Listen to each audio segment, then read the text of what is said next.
Do you want to speak English confidently? तुम्हाला आत्मविश्वास इंग्रजी बोलायचा आहे का? Then listen carefully. You don't need big grammar book, you just need practice. तुम्हाला मोठमोठे ग्रामरचे पुस्तक नको, फक्त सराव हवा. Speak small sentence every day like. दररोज अशी छोटी छोटी वाक्ये बोला.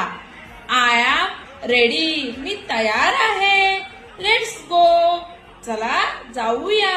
आय विल डू इट, मी करेन. दॅट्स नाईस, छान आहे.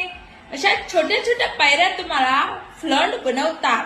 नाव tell me in the comment which sentence will you use today. आता कमेंट मध्ये लिहा तुम्ही आज कोणतं वाक्य वापरणार आहात.